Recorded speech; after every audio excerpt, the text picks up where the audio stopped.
Serigne, il y a quelques années waxoon naa la j'aime bien ton style. Est-ce que tu te rappelles? yaa ngi koy fàttaliku. dama ñaanoon. Habib. bërki démb. ni ko mu may ma quelques minutes. tey ma wax ci li ma xam. ak ci li ma yëg. ak ci li ma dégg. xam nga yow toor fakal la. dama gis. 1965. man maa ngi nekk CE2. CM1. ñuy fête indépendance. Sëñ Moustapha mi ngi am ay 12 ans 13 ans. mu dajale ñetti école principale arabe yu Tivaouane. pendant des jours. mu leen di defarloo ay entraînement gymnique. 12 ans. Tivaouane préfet. ci route nationale bi. ak toutes les autorités. ak Massamba Sall. nga xam ne bu du wonoon a nekk damel. Sëñ Moustapha. ñëpp yi jaar. ba école yi war a jaar préfet non commandant lañ la wax. mu ñëw ñëpp jóg taxaw muy def loo mouvement gymnique. élèves yi. ñëpp jóg tàcc mu jàll 12 ans. ñu ànd def kermesse. ñu ànd dem nawetaan xeex. ñu ànd dem tool. ñu ànd war sare. jëli mat. 2002. soxna Fatima. gën a nekk ndaw. ñu dund benn expérience. bu ñu sa baay defal leen ko. pendant 4-5 semaines. li Cheikh El Hadj Malick defaloon njar ne ña mu am. yaa ngi ree parce que xam nga la nga fa daj. man mu defal ñu ko chaque semaine mu baaxee ñu ñetti fan. Khalifa Fall mi ak ñam daan àndal comme ñoom duñ mën a woon permanent dañuy fekk ci dernier jour bi ak conférence bi. Fatima soxna muy nettali naan waaw man ma war a sangu mooy duy ca temb de parce que ca àll ba la ñu dem. loo soxla yaa ko wutal sa bopp. nee na après ñu dem uti suñu ngeer kii nii fexe ba nit ñi duñu gis bu ñuy sangu parce que booy sangu si am. yaa ngi jàkkaarloo ak asamaan. yaa ngi fàttaliku ñii bi sëriñ ñii bi ci gunóor yu bari yi yaa ngi koy fàttaliku de ñii bi gunóor yu bari yi ak intempérie ba ñu fa fekk. ba ngay def nii gunóor yi. te nga mujj sax def ni ma téye benn baat ba léegi. sëñ Moustapha wax ni dafa commencé rek ni mi ngi la bëggoon wax sax ni nga yëkkati sa loxo. mais wax na la ko. parce que maam dafa toog teg loxoom ni ci coono bi. gunóor yoo xam ni fa ñu nekk àll la boo xam ne bi sëñ Moustapha di wax ni maa ngi ko bëggoon wax sax mu yëkkati loxoom. mais wax na ko te wax nañu ko ci tenue il n'y a pas de tenue sans retenue. Il n'y a pas de tenue sans retenue. ndeysaan booba ndeysaan métti woon na de boobu waaye mën a xoola ni ngi mel ni safara ci moom avec beaucoup d'affection ma ne kon yéen fi mu war a jaar ak yéen jaar na fa ndax foofu lañ ko jaarale moo tax tey ji fi ñu toll fii il nous faut réécrire notre propre histoire avec nos propres mots te li ma ci gis mooy ni singularité moo tax da nga am coono de da nga am coono tam parce que singularité nit li mu bëgg muy ñëpp niroo te ku niroo ñëpp doo avancer dara. te singularité nag dafa am tribu. il faut nga fay dara. parce que da nga mos wax fii y a quelques années. nga ni mais ñun nga wax ñi wax ni nga ne mais ñun ñooy concept. ci laa ko wax ñun ñooy borom concept. te ñun ñooy tendance. parce que tendance moo jiitu mode. parce que te mode bu ñu ko waxee rek weesu na. maintenant nekk sur les réalités. ce qui se passe penser nos propres mots. pour faj suñu bopp. moo tax xale yi wax yi ñu wax fii nii te maa ngi koy wax ay bokk man leen seulement problème yi posé sax du ay solution ay questionnement la parce que sëñ Moussa dafa wax mu ni boo amee idée li koy def na mooy nga xalaat ci mu indi beneen bi may sant te ñi xam ci damay waxtaan ak sama benn collègue mu ne ma étudiants yi léegi seen néeg yi ay mbër fa nekk parce que mbiru mbër rek la ñuy wax mais ñi duñ wax anecdote duñ wax fait divers ils sont sur des abstractions asamaan la ñu nekk te da nga am sa propre style na nga téye sa style na nga ci taxaw na nga ci dëgër ñu ñoo doxale mukk ni sa baay doxale parce que doo yokk bon te yokk la ñu soxla yokk la courage moo koy def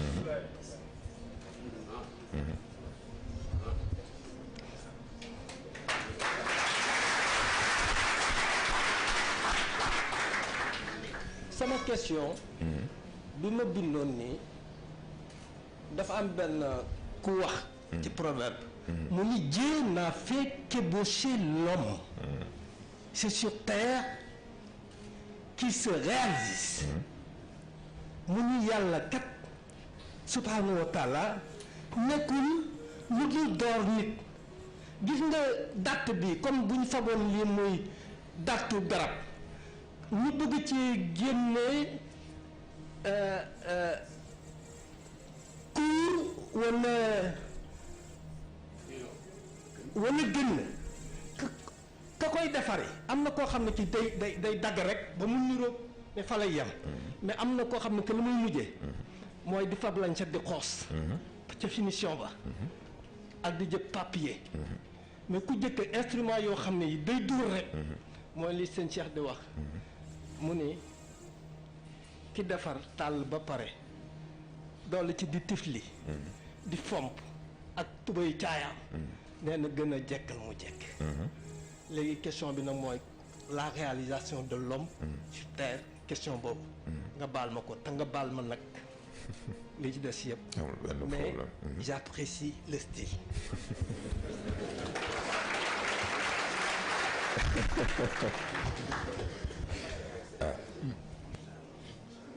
sant yàlla rek ndax xam nga sax style bi nga tudd moo question bi nga tudd c'est la même question dama koy wax benn mbokk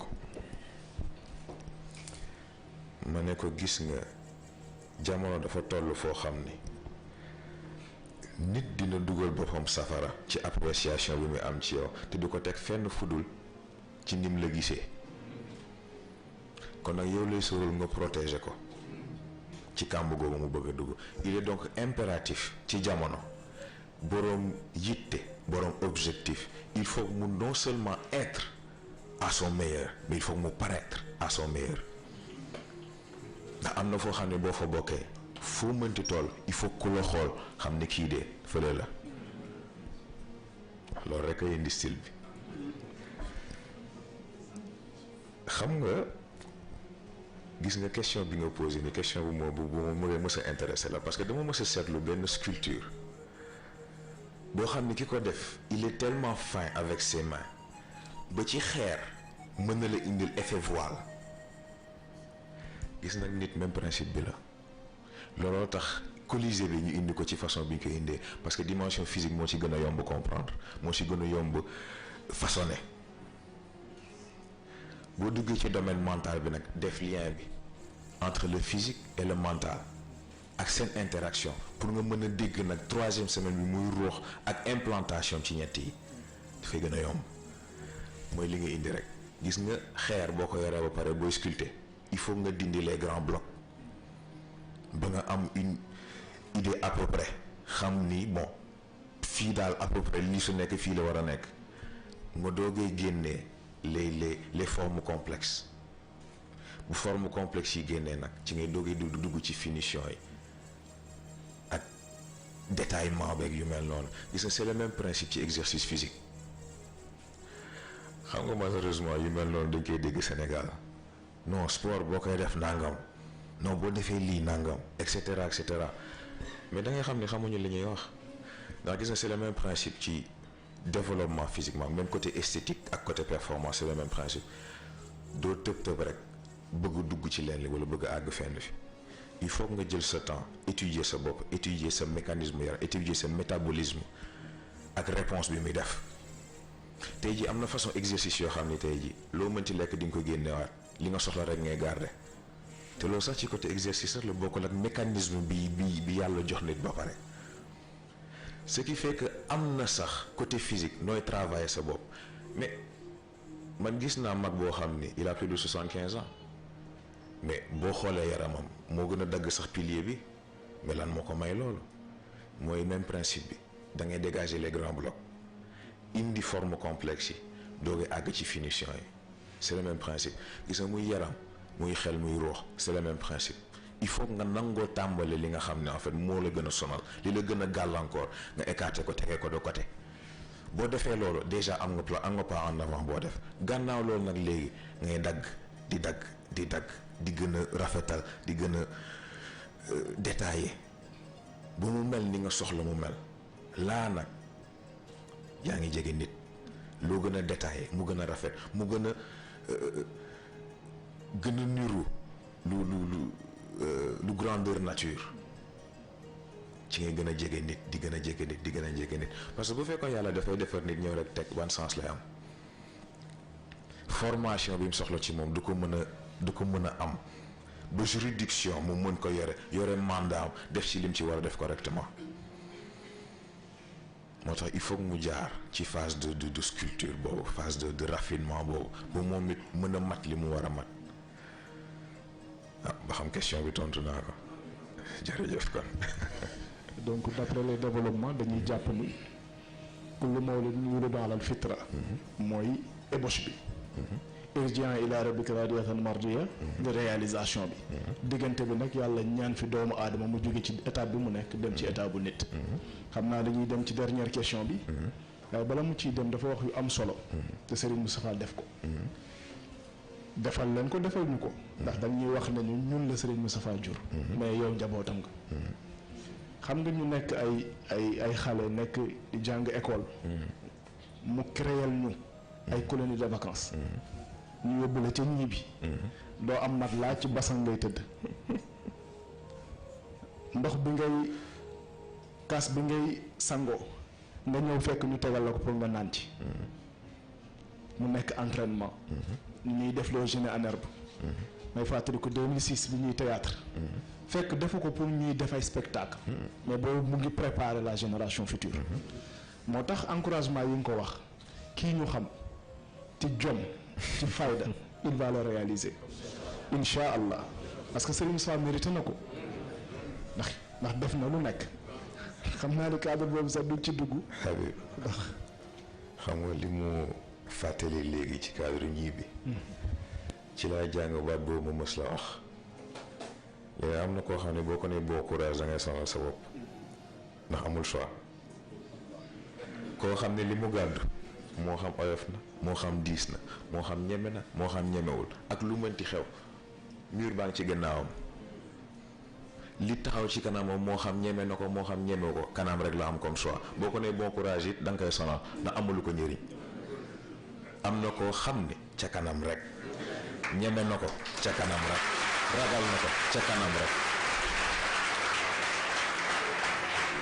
moo xam day dem di ree moo xam day dem di ñàngal moo xam day dem di yuuxu dem rek kese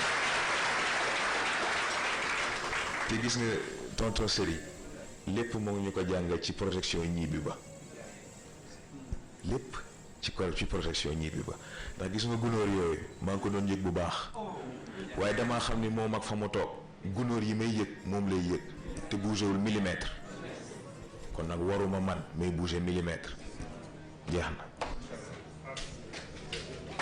yal na yàlla barkeel incha allah. ah dañ lay jox dernière question bi. suñ paree rek nga jaaree fa tëj te ñaan. dafa am kuy laaj ne da nga wax ni. ci noyau humain. mooy tax nit di am volonté. muy laaj nag nit ki doomu aadama su évolué ba yegg ci cadre nit ba am volonté boobu. est-ce que am na capacité wu liy xew ci dundam moom mu di ko décider sans l'intervention de Dieu. loolu principe volonté. parce que yàlla du weddi boppam ki nga xam ni def na yitte def na jom ba àgg ci stade boobu c'est parce que lim soxla ci maturité lim soxla ci xam-xam lim soxla ci analyse am na ko pour mën a defal boppam décision mais surtout pare na aussi pour décision bu mu jël conséquence bu mu ci mënti doon mu gàddu ko gis nga loolu la nit ñi di jaawale xam nga liberté loolu la. parce que nit ñi day jàpp nañ ni liberté mooy damay def lu ma neex dara du ma ci fekk loolu liberté loolu anarchie la ndax bu fekkee man damay xëy def nit ki lu ma neex keneen ku bokk ci kooku ñëw moom it xool ma def ma lu ma neex de def ma lu ko neex ah du sotti du sotti waaye nit ku nekk bu fekkee xam nga ni boo tegee action am na lu ciy jóge am na répercussion bu ciy jóge te kon di nga respecter sa droit d'action mais aussi di nga des respecter sa devoir de conséquence. te mooy boo tegee sa action ba pare loo ci fekk yaa ko moom waaye nit it bu la tegee action conséquences yi moo ko moom bu loolu amee ku si nekk respecté sa action morom mais jaamu daal di am ndax ku si nekk balaa ngaa teg sa morom dara di nga xool ba xam ku la ko tegoon nooy def foofu la liberté tàmbali partage de responsabilité la loolu mooy liberté te c'est très important mais volonté loolooy principe bi boo xasee ba àgg ci stade mën a jëfandikoo sa volonté na nga ko war a jëfandikoo yàlla moom da lay accompagner rek ndegam boole nga ko ci yàlla ku ko boole ci seen mbir mu ànd ceeg yow ay boog ci génne moo la ni génne na ci boppam noonu rek la toll c'est aussi simple que ça mais loolu en fait mooy fonctionnement volonté.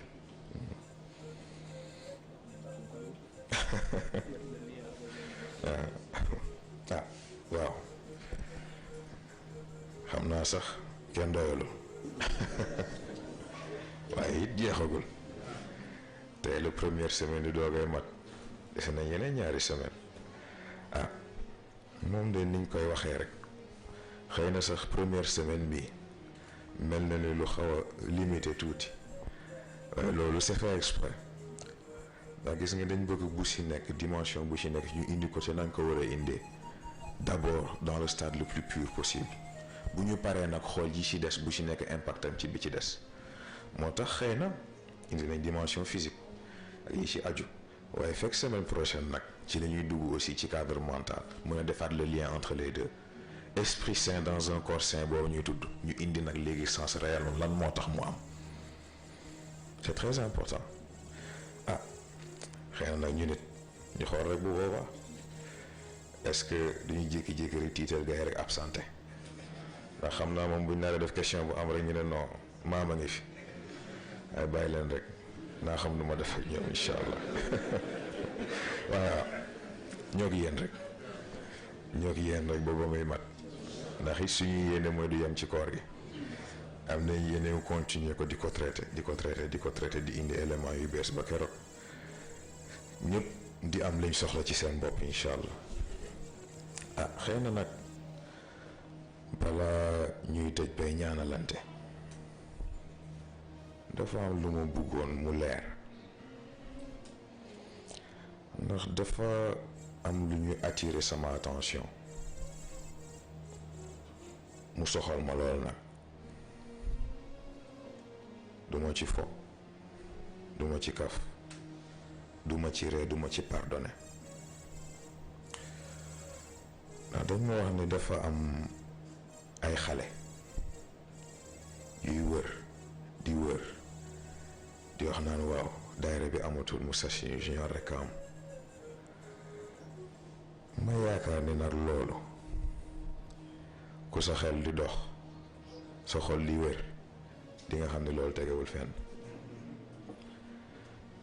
ndax gis nga bu leen jaawale waxuma leen sax daayira bi waxuma leen Moustarchidine junior waxuma leen leneen suñu colisée gii bu dul woon autorisation góor gi doo leen ko séen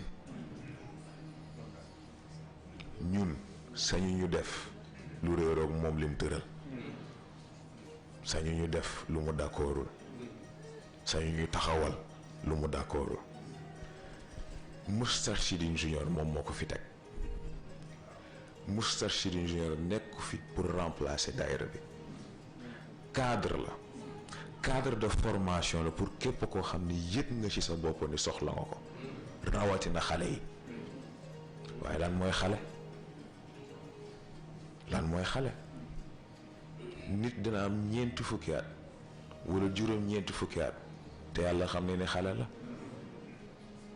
problème bi du problème mu fii laa toll ci at wala fële problème mu mooy sentir nga besoin wu avancer sa bopp loolu doo nga ko tax a jóg nag Moustarchidine junior cadre de formation la ñi ñu fiy formé bu ñu paree ñoo war a dugg ci daayira bi def ci seen kattan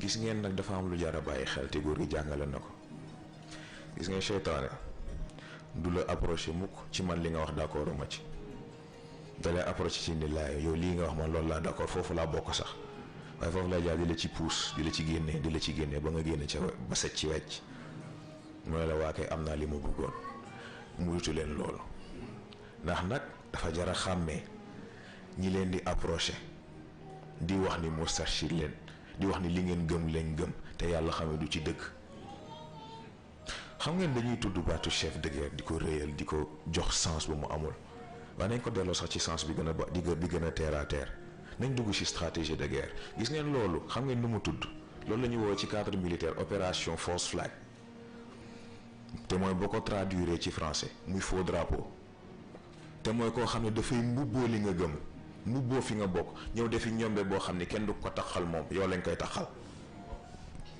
bàyyi leen xel yu mel noonu ci seen biir am ngeen ñaari busol xam-xam bi leen góor gi jox ak pas-pas bi ngeen am ci moom ñaari busol yi ko dajale billaahi te muy dëgg ci yow kenn mënul taxaw sa kanam wax la lu jaaduwul nga nangu ko gis ngeen ñun nekk ñu fi pour coow nekk ñu fi pour jaxase nekk ñu fi pour xumbal liggéey pire ñu fi bàyyi mission pire ñu fi bàyyi mission bi du ñaar du ñett du ñeent benn la ñun ñii duñu def lu ñu neex lu ñu def dafa am fuñ ko teg gis ngeen éveil mii ngeen dégg naa ci bañ a dugg sax nga am na loo xam ni tudd ko sax ëpp na éveil bii boo nee yaakaaree lu ñu teg la nii rek xamoo leen li xew dafa am turandoo te éveil mi yonent baa ko baptisé falaa yam daayira bii ko bëgg a def ñaar di nga jaar ci suñu bakken yi daayira bii ko bëgg a tas di nga wax lu leer nañ di nga ñax lu leer nañ waaye di nga naaj ba nga xam ne nekk deret dafa cher duñu ko seetaan mukk ku mu mënti doon nag moo xam xale bu yaree di ko la moo xam mag bu bëri caay la ak ku mu mënti doon bu yaakaaree dana fa def genre fo yooyu duñu ko nangu duñu ko seetaan danañ ko defante ak yow ba nga xam ni ñun ay jàmbaar rek lañ wasalaamaaleykum wa rahmatullah